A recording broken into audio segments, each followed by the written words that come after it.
Welcome everyone, I'm Spiro. Thanks for tuning in.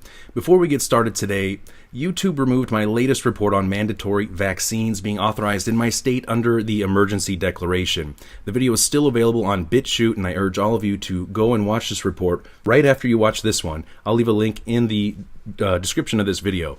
Now, today, I'm very happy to have a special guest who is a leading and critical expert on sustainable development, green economy, Agenda 21, the 2030 Agenda, and historic technocracy. He is the author of Technocracy, The Hard Road to World Order, and Technocracy Rising, the Trojan Horse of Global Transformation. He also co-authored the Trilaterals over Washington, Volumes 1 and 2, with the late Anthony C. Sutton. Patrick Wood is a leading expert on elitist trilateral commission, their policies and achievements in creating their self-proclaimed new international economic order, which is the essence of sustainable development on a global scale. Mr. Wood is an economist by education and a financial analyst and a writer by profession and an American constitutionalist by choice.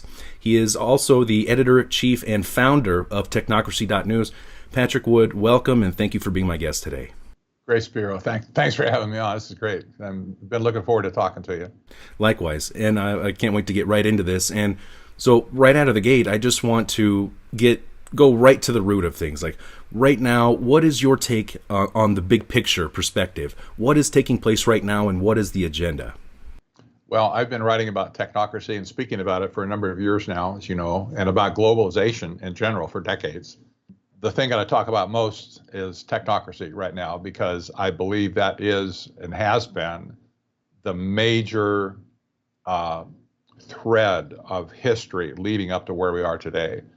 And I do believe, starting with this great panic of 2020 that I call it, not just the pandemic, but the great panic of 2020, we have essentially a technocrat coup d'etat that's happened, not just in our country, it's the whole world. And the seriousness of this whole thing is just so immense that it's hard to get your head wrapped around it. And I'm sure some people are going to be watching this thinking, what are they talking about? How could this possibly be? But the whole world right now is laboring under the same issues that we are laboring in our country. That is the great panic of 2020. And aside from the physical virus part of it, we just kind of put that aside for a bit.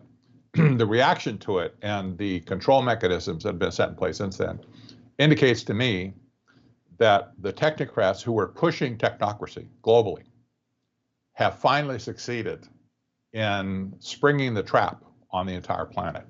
And in the process, they've shut down the entire global economic system. And but we'll talk about that a little bit. This is so big, it is hard to get your head wrapped around it. And I sometimes assume that people know more than what they do, because I've been studying this for so long, looking at it for so long, it just seems natural to me. So I really want people to understand this and get a grasp of what's going on globally, because it does affect us. And I can assure you from emails I get from around the world, people in other countries are looking to America again to save the world. Oh, God help us. It's not going to be our government that does it. It's the American citizens like you and me. Somehow we have to come up with something that's going to throw a monkey wrench in this whole thing and reject technocracy again once and for all. It was rejected back in the last century in the 40s and late 30s and 40s. We need to reject it again and knock it back into the last century and leave it there permanently. And once you really understand it blows my mind how it's all encompassing. Every aspect of our lives, they already have a plan for, and we're going to get into that more here in a little bit. But as you clearly stated, and I mentioned in your bio and with your books and everything, you are a leading expert on technocracy, no doubt about it. And I've been following your work for years. How would you best describe to someone who's not familiar with the term technocracy or technocrat, how would you best describe, like, what is a technocrat? Who is a technocrat? Right. I always lead to answer that question with a statement from technocracy itself. This was a movement that started back in the 1930s originally. They defined themselves. I don't need to rehash their own definition because it's still true today as it was back then. They said back then, in 1938, for instance, in the magazine they published called The Technocrat. They said technocracy is the science of social engineering. That's the first big tell here. The science of social engineering. It's the scientific operation of the entire social mechanism to produce and distribute goods and services to the entire population. That's the economic flavor of this whole thing. It was not a political system. They hated politicians. They wanted to do away with the entire political structure and simply manage the economy where people live. That's where people do stuff, right? And they wanted to do it using what they called the science of social engineering. And anywhere you see somebody practicing social engineering, you're touching the heart of a technocrat. And I spent a lot of time over the years that talked about it a lot, about the mind of a technocrat. And I've always wanted to get in their head, not to become one, but I want to know how they think. I want to know why they think what they think. I want to understand the subtleties of what they're likely to think about some other situation that might come up. And it's not too difficult to peg a lot of people as a technocrat. For instance, you look at an Anthony Fauci, for instance, pure example of somebody who's involved in the science of social engineering. It's not about the virus, it's about social engineering. He can fold his arms and look down his nose as he stands behind the president of our country, and he can look very condescending very quickly. And there's so many people like that, the scientists in white coats or engineers, whatever, and they're standing behind the scenes saying, "We have the answer here. We have the only answer.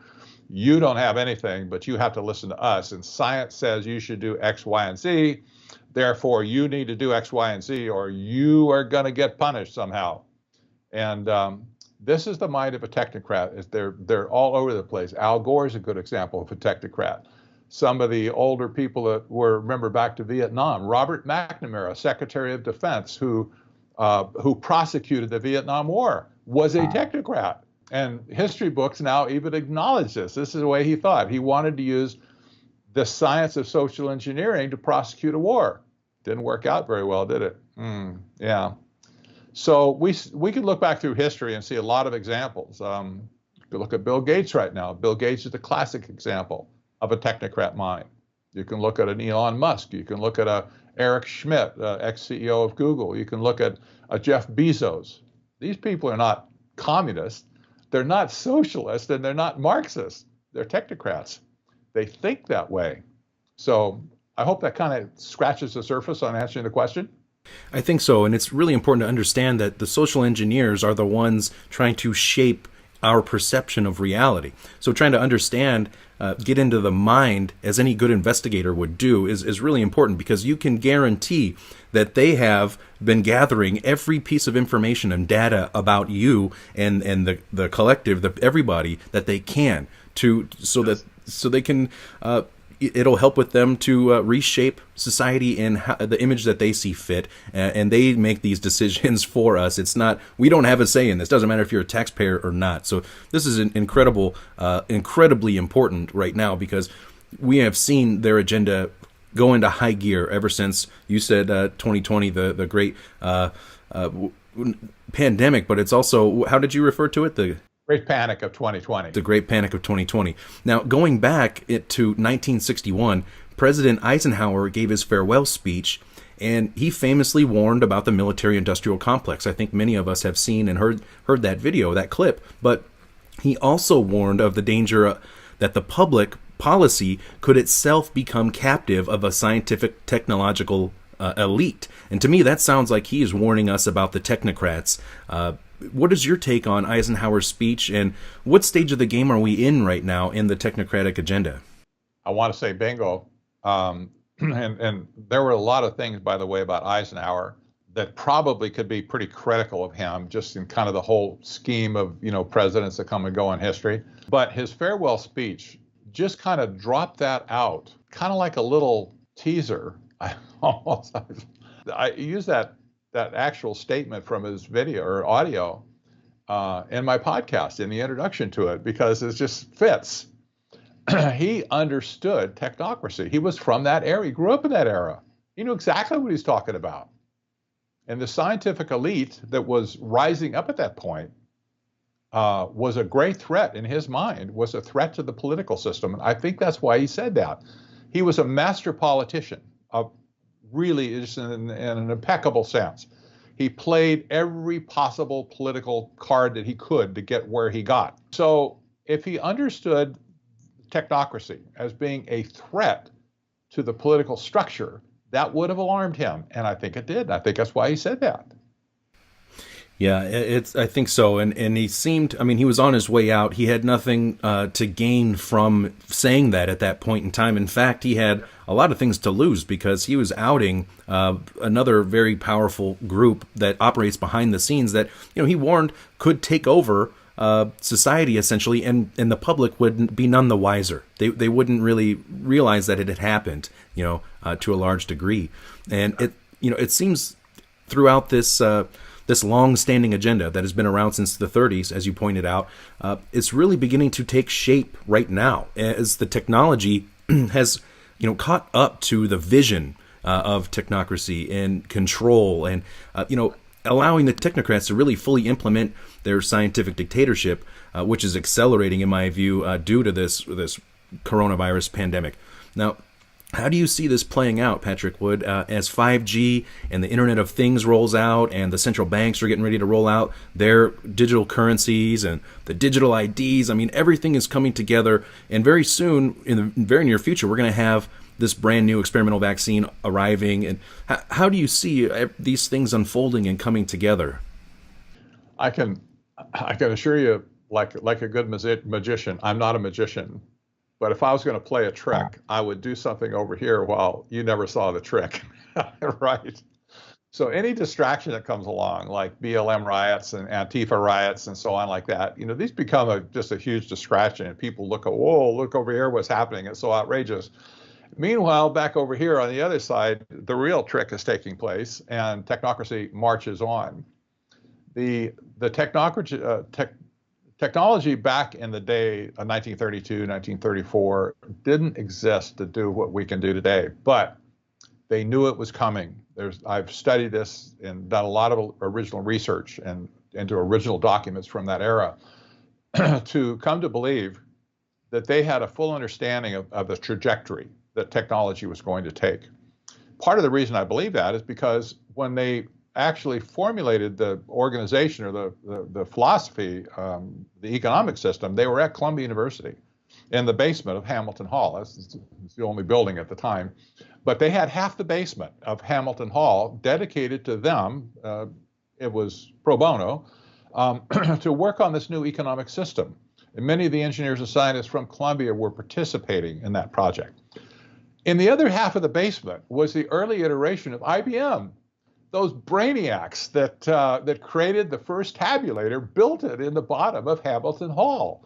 And so they rubbed shoulders with these guys. These were visionaries. All of them were visionaries. They were the progressives of that day, the scientific progressives who saw where technology and computation and so on was going to go. And so when technocracy was formulated or codified, let's say, they drew on everything they knew about data and about computation and about things that could be done to track things and to catalog things. And of course, that was what the first tabulator was all about. It was mostly, it was punch cards, and it was able to do massive amounts of statistical analysis that the world had never seen before. And this was all the stuff they cooked into their system. Now the technology has caught up. Now they're able to do the things they only dreamed about back in 1932 plus. And it's coming back to bite us in ways that the world was not prepared to understand at all, because it's the whole concept of technocracy has been submerged, as you know, and the names have been changed along the way for marketing purposes. It's now mostly promoted as sustainable development, which is the United Nations program. Again, an economic system. It's not a political system. It's an economic system. And these people back in the early day, they hated politicians with a passion. And they wanted, in fact, they called on Roosevelt, who was just coming in 1933, to declare himself dictator, dismiss all of the politicians in Washington, D.C., and simply implement technocracy. That's what they wanted. I'm glad didn't take them up on it, we wouldn't be having this conversation today. But here we are, and now these people are coming back as a group to reassert themselves on society, taking control of society to create a scientific dictatorship, and that's exactly where we're going. And, speaking of the United Nations, we hear them often talking about bioethics and even biodiversity, and you've been talking about bioethics over on your channel. And can you please explain the significance behind this, and, how does population control / eugenics fit into this agenda on a greater scale? The concept of bioethics, I realize, is really difficult for a lot of people to understand until it really kind of bites them directly. It has to do with the ethics of the treatment of your body, of your biological condition. And you say, well, why is that an issue? I'll give you a personal story of why it's an issue with me. My mother grew up. She was born, I think, in 1924, something like that, and she grew up in Northern California in a day when the eugenics movement was just going crazy. Mostly centered at Berkeley, by the way, University of Cal Berkeley.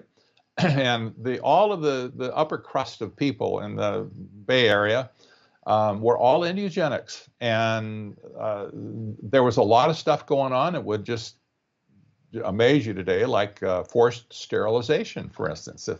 If somebody believed that their germline, their gene line was defective somehow, that they would produce people that didn't measure up for society, why, they should be sterilized. And if they didn't want to be sterilized, they should be sterilized anyway. What the heck?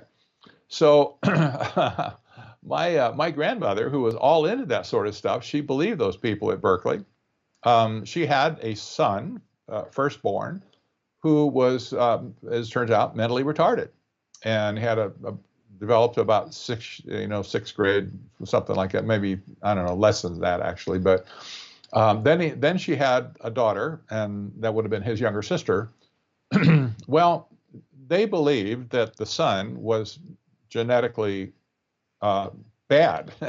Therefore, they reasoned that it probably will skip a generation, which means that my mother didn't have it, but my mother probably would have children that would be like him. So they said, you need to take your daughter down and get her sterilized.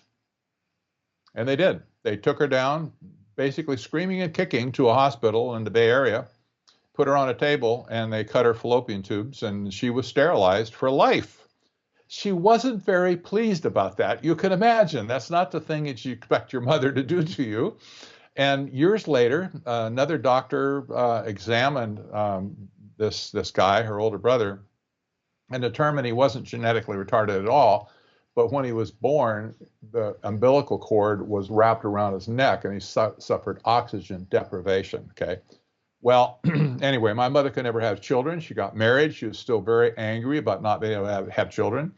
And that was just after the war. And a boat came over from Holland, where my birth mother was pregnant all the way over on the ship, gave birth immediately coming off the ship, and gave me up for adoption. And I happened to be adopted into this family who my mother, my adoptive mother, was forcibly sterilized by the eugenics program, these nutcakes in Northern California. And that program was not disbanded until the mid-1960s. It's like you would think after Hitler and after World War II that they would have just said, guys, you're all under arrest or something, and just shut it down. They didn't. And it took all that time for activists to get it shut down in California. And there's some other states, too, that had a eugenics program like that. This is the insanity of eugenics. And that, remember, the reason I tell a story is that was back in the day in 1932, in that era, just right after, maybe it was the late 30s, that my mother was sterilized. That was right when technocracy was in its heyday. And these people didn't write about it, but they wrote about the human condition. They wrote about the science of social engineering, and the bioethics of that included your body and what they would do to you. And my takeaway after reading all their early literature, and I still see this at the United Nations today, and I still see it when Bill Gates speaks anywhere, they look at you and I as a couple of cattle, steers, in a giant feedlot where all of your food is pre-mixed and you're force-fed and you get shots with this thing and that thing and you get branded and you get pushed to this corral and pushed to that corral. And this is social engineering in their mind.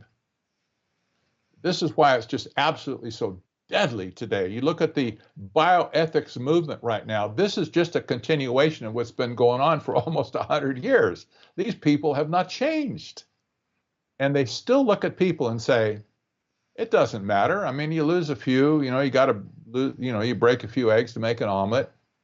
They apparently just don't really care about individual human life. To me, that's astounding. It's evil.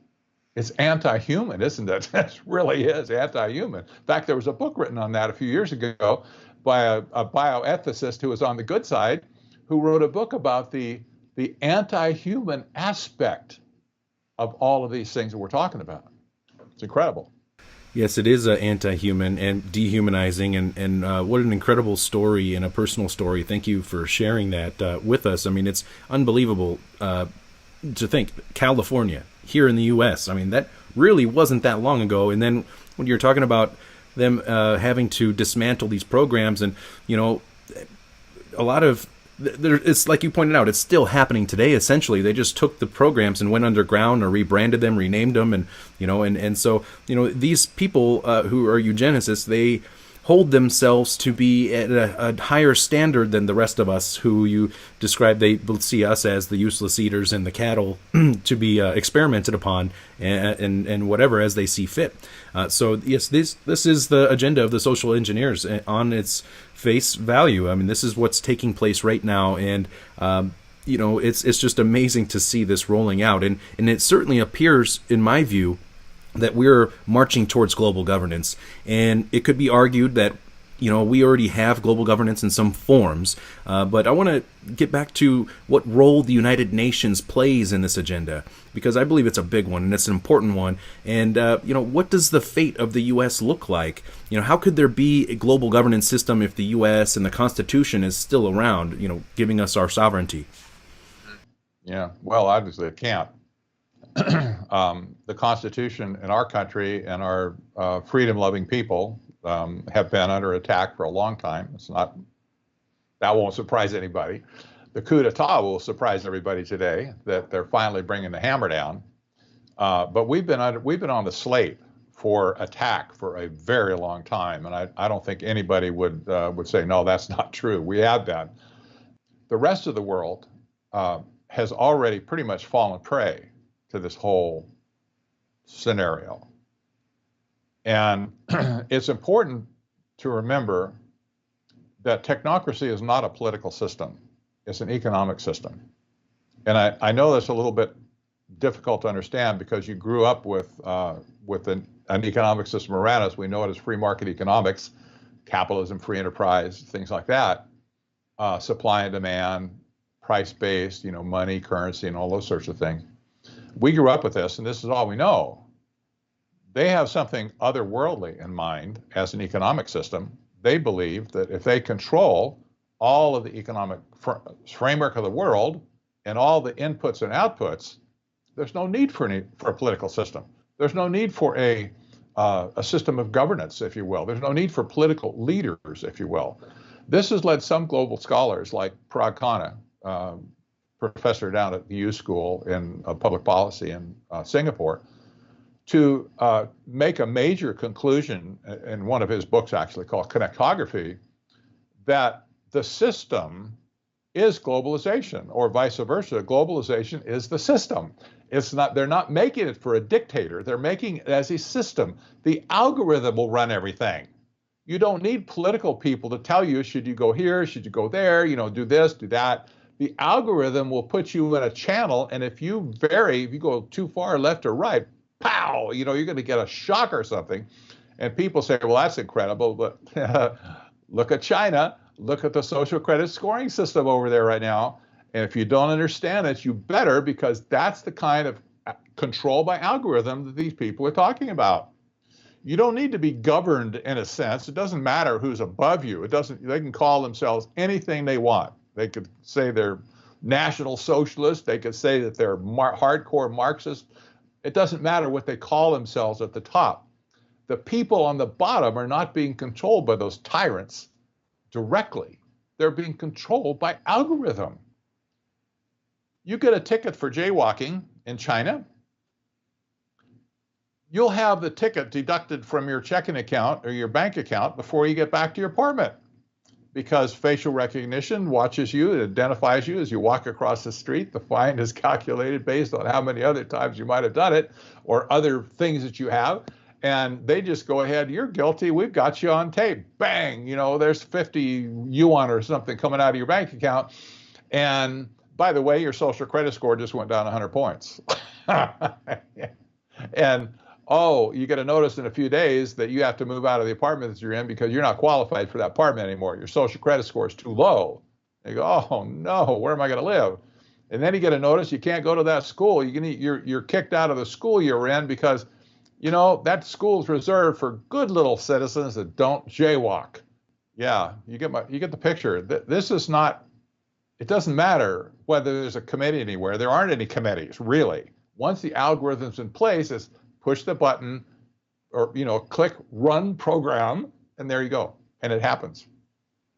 And it's truly, Orwellian doesn't even begin to describe it, but, this is apparent. This is the direction it's going. This is as the 5G is being rolled out and the smart cities and the artificial intelligence, which are going to be running this grid that we're all going to be a part of. We're all going to be tied into with our digital identifications and our immunity passports and our finances, our medical transportation. Every aspect of this is heading towards this global grid that we're all going to be a part of. And so, when I had seen personally the World Economic Forum announce the Great Reset and how it's tied into the Fourth Industrial Revolution, this through the research like yours and the work that you've done and others, and we have already had an idea. We've already known where this is going. It doesn't take a rocket scientist to see where this is going, but to actually hear Klaus Schwab and these others saying it, coming out of their own mouth, it was pretty astonishing for me. What was your take when the World Economic Forum rolled out their announcement with the Great Reset? Yeah, I wasn't surprised in the slightest, and I'll tell you why. I was, what do I want to say? I was saddened to see it happen. To see him say that in a way, because it's coup d'etat time. But going back to 1973, when the Trilateral Commission was founded, this is what they put in motion when they said they will create a new international economic order. They didn't say they were going to create a government order. They were going to create a new international economic order, and they called it that. It was all over their literature. And lo and behold, in 1974, the United Nations passed a resolution to create the new international economic order. Whoa. Okay, it just so happened that the Rockefeller people that started the Trilateral Commission had a great relationship with the UN forever, and they fed it to the UN and the next year that they came into being. This new international economic order was not understood by anybody back then, including myself and Anthony Sutton. We just didn't get it. We knew that it was a big deal. We knew that globalization was upon us, but we didn't fully understand it meant technocracy. There was no view of technocracy back in our minds in that day. If there had been, we would have pegged it right then, I'm certain. But this was what they had in mind.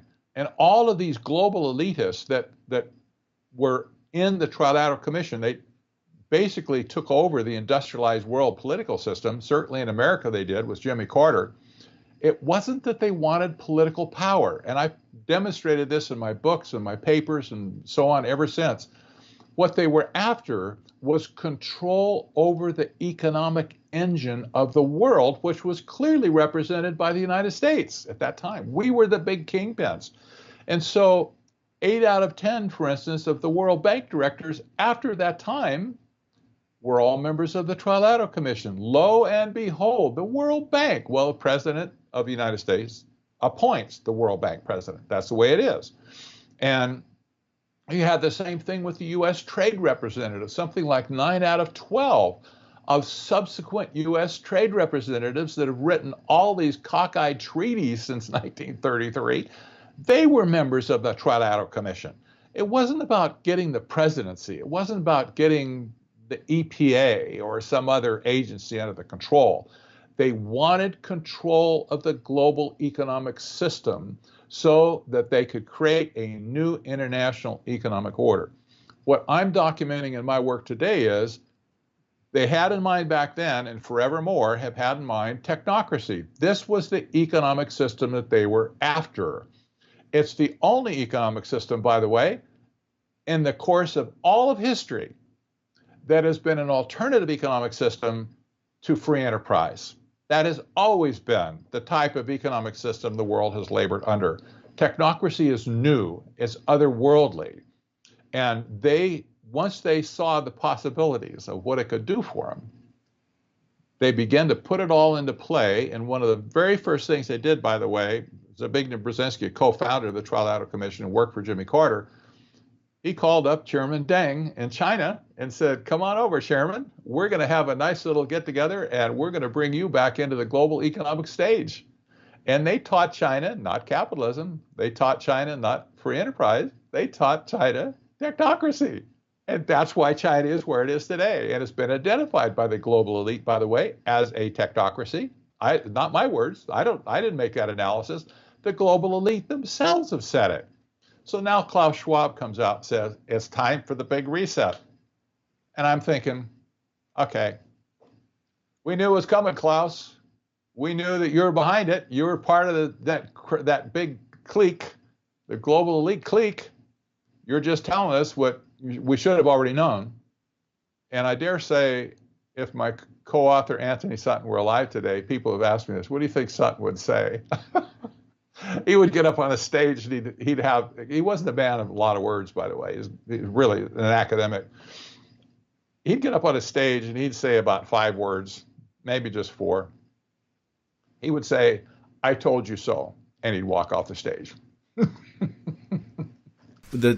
Yes. I mean, the timing, yes, absolutely right. I mean, when this falls into the problem reaction solution Hegelian dialectic to a T. I mean, with this whole crisis being facilitated the way it has been, and with the numbers being inflated, and to instill the fear and all of the videos coming out of China that shocked the world and everything, and then it crippled the global economic system, and we knew that this current system was unsustainable and that something was going to have to come and replace that. And this was by design. And of course, it's not going to be the central bankers who take responsibility because they're involved in the corrupt system. They're the ones, and the governments aren't going to take responsibility. So lo and behold, enters the well-timed crisis that will take the fall, burn down the current system, and then out of the ashes roll out this new economic system, the Great Reset. But it's amazing to see all of the other aspects that are being rushed through, how it's going to transform every aspect of our life, from education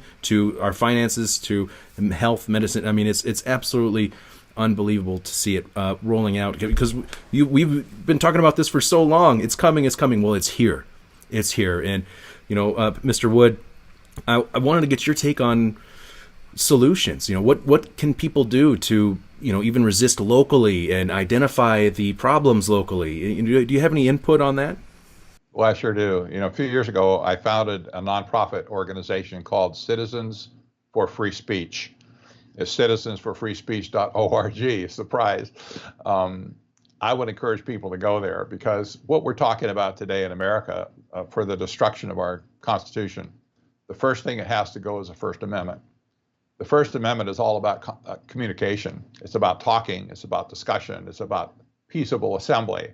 It's about asking the government for redress of grievances. It's about freedom of expression of religion, and freedom of the press, and freedom of what we're doing right now, freedom of speech. Well, the First Amendment is under an obvious attack right now with all this face mask business, social distancing, because of the great panic of 2020. This has nothing to do with the virus at this point. It's bad science all the way. A lot of people have documented that and know it. But it's been politicized, it's been weaponized against the people to create a system of control, a system of submission, if you will, to wear these masks and to break down the will of the people for any further things that they want to do along the way. We know that mandated vaccinations are coming soon too. So when I started CFFS, originally, it was over the censorship issue with YouTube and Twitter and Facebook and so on. We saw those attacks as being very serious, obviously, and they still are. But it's grown to be so much more now. This issue of the First Amendment, I see a full spectrum attack coming on it from every conceivable direction. And so we know that they captivated us on a local basis. This whole United Nations thing has been a mystery to a lot of people, but they have infiltrated every single community on the planet. It's like the crabgrass is in your lawn and it's spread everywhere. They're into Europe, little towns and burgs and villages. They're into Africa. They're into South America. They're into Central Mexico. They're into Canada. They're in the United States. In every single city and town in America, you'll find sustainable development. This is an economic system. It's not a political system. But they've done it by going local and getting it introduced into local communities. And this is where the battle must be fought. We have been promoting at CFFS a public movement at this point with our membership. We're just growing like unbelievable right now, what's happening. People are just coming to us by the thousands every month, wanting to get involved with this. But basically, we're saying to people, get it in your head, we will not comply. That's it. We will not comply. We've been sort of, and I've been personally encouraged a little bit, that the technocrats have made perhaps a strategic error in making the face mask a symbol of submission. And that's what it's become. It's a symbol of submission. Not wearing a face mask is not an anti-symbol of submission. It's just you're not wearing a face mask. And that gives every Karen in the world the right to come up and start hollering at you. You selfish bum, you creep, you're hurting everybody's health, that sort of thing. A lot of people know what I'm talking about, since they've had, maybe experienced that. But we've come up with a system, not a system. We've come up with a card that we're sending out to people that says, we won't wear a face mask, period. We will not comply. And this is just a statement that a lot of people can make totally legitimately. Wearing a face mask poses a serious health risk to me, and I won't do it. Here's the issue.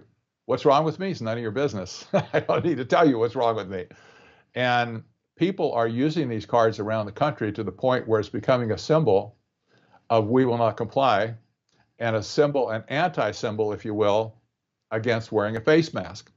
This is one of the greatest opportunities Americans have to do something tangible across not just the local community, but across the whole nation, because the symbology of it is all these little towns, all these cities, people everywhere are doing it locally. That's where you have to get access to stores and to, services and stuff. But they're also doing it nationally to send the message up the food chain. We will not comply. And let them figure that one out. We will not comply with your plans. We will not be socially engineered. We will not be manipulated into, scrambling our mind into making us instruments of fear. We're simply not going to play ball with you.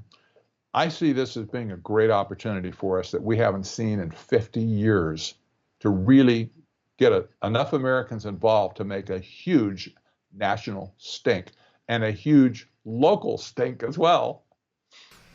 Well, yeah, absolutely. Civil disobedience is a very powerful and nonviolent tool at our disposal. I think this is the most important time of our lives right now, as we're in the middle of a major transition taking place that's going to affect everybody. I mean, I think one good thing that has come out of this whole pandemic crisis or panic is that it has forced people to kind of become aware of what is taking place, because it's now directly affecting their lives. And so they're starting to look around and see what's going on. But Patrick Wood, I just wanted to ask you if you had any final points that you would like to share with us today.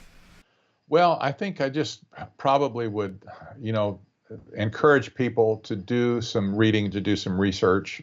There's lots of material that's good material on the internet. I've got a lot on my website, technocracy.news. And, I would just encourage people to start getting up to speed on what's really going on. I hope they see the bigger picture. At CFFS, for instance, I don't care if somebody understands everything you and I might understand. maybe they've just kind of gotten their first glimpse of what, you know, like, I don't like what's going on here. I need to do something. And they don't have a clue yet what's going on. Well, we need to welcome and embrace those people and say, you know what, we have answers. We have things that we can help you with. And then maybe some of those, not all, they'll get educated and they'll become, you know, like warriors, if you will, info warriors. That would be nice. That's not going to be everybody. A lot of people just want to know that they're safe, that they're not scared. And you know, I talked to a lady up here in Mesa not too long ago. She wanted a card, and she got my phone number. She called me up. She's a nice lady. I think she said she's 72 years old. She's hiding out, she has a townhouse in a gated community. She's hiding out. She's scared to death to go out, Spiro. She says, I'm just frightened to death. She says, I forget what it was. She has something wrong with her lungs. She says, I can't wear a mask. I have a dog, and I can't, I'm afraid to walk my dog. What if a policeman sees me on the street? And you're supposed to wear one up here when you're on the street in Maricopa County. What if a policeman sees me and arrests me? I'm afraid to go to the store to get food. What if they won't let me in? Or what if they just, you know, make me feel so bad I just can't, you know? And she is frozen in fear, locked up behind an iron gate and under kind of a self-imposed house arrest because she is scared to death. This is not the America we want to live in. I'm sorry. This is just not the America we want to live in. And there are tens of thousands, if not hundreds of thousands of people across our country that are in the same situation as this lady. Maybe they're going out, but they're scared to death everywhere they go. They're looking over their shoulder. They're scared to death to come into contact with people, to look somebody in the eye. This is not the America that we want to have in the future. And I'll tell you, if Americans don't stand up at this point, I fear the whole thing's going to be down the toilet really soon, really fast. We have an opportunity. We have an opportunity. If we take advantage of it, it might have a really positive outcome. If we don't take advantage of it, I can tell you where the outcome's going. We said it for 45 years now. You know, these people are going to use their scientific, you know, their engineering, science of social engineering, whatever, and they're going to trap us into a scientific dictatorship. And I have to say, even the author of Brave New World, Aldous Huxley, said there's no good reason ever to escape from scientific dictatorship. He was right. I don't think there is either. If it ever gets their hand, you know, its claws into your flesh, you won't get loose from it. At least in socialism, communism, you know, national socialism, like fascism, at least in those systems, you had an enemy that you could go physically fight, you know, and we fought wars over that. With the technocracy, you don't know who did anything. You can't get to these people. You get banned from Google, let's say. You send in a complaint to Google. You got no right to ban me, to shadow ban my stuff. Where does that go? Who's the person behind it? You don't have a clue. You will never find out. You could take them to the Supreme Court. You never find out who that little jerk was that pushed the button to make you disappear. Or maybe there wasn't anybody that pushed the button. Maybe the algorithm was just there and said, Spiro is a bad guy. We don't want him around anymore. And you're gone. This is the essence of scientific dictatorship. Once it gets its claws in you, you can't get them out. So we have an opportunity. The great risk, but we have opportunity right now to stand up as Americans, just make the biggest stink they ever saw. And they need to see America saying in unison, we will not comply. We will not comply with you. And we may get to the point even, remember the movie, the classic cult movie now, The Network, where at the end of that movie, the newscaster throws up his hands and he throws open the window in his New York, whatever it is, studio, and he says, I'm mad as hell and I'm not going to take it anymore. And he said, I want everybody to scream it. And all of a sudden, everybody's leaning out of their window and they're screaming, you know, the same thing. Americans need to really get steamed. Not smoked, but steamed, and to get active and to get working. And there's just no time to waste. I would agree completely. And yes, the time is now. I mean, every day we get one step closer, another step closer to not being able to turn back, possibly. So the time is now to resist this system of control that is coming our way. No doubt about it. And I would like to thank, of course, all of the viewers who do watch and share these reports and these interviews. Please be sure to share this one. And don't forget, I'm going to leave a link for the last video about the mandated vaccines under the emergency declaration in our state, Patrick, that they have authorized the use of mandatory vaccines. They haven't enforced it yet because there's no coronavirus vaccine here yet. But, I want to thank, many thanks to my brilliant guest, Patrick Wood. You can find his great work at technocracy.news. You can also find Patrick Wood on YouTube and on Twitter. I'm going to leave links for all that. I'm not sure if you're on Facebook. I don't go to Facebook, but if you are, be sure to leave a link there as well. A page as well, yeah. Fantastic. And what is the best place for people to go to find your books, Patrick? Well, they can certainly go to my website, technocracy.news, or they can get it off of Amazon. I hate to admit that, but yeah, Amazon has the books. There's a Kindle version, there's an audiobook version of my latest book, and plus the paperback copies are available. My original books on the Trilateral Commission are also available in all those places as well. Fantastic. And I'll be sure to leave links for everything below. Patrick Wood, thank you for being my guest today. I look forward to having you on again in the future. And that'll do it for this episode today. I'm Spiro. Stay tuned for more. Thank you.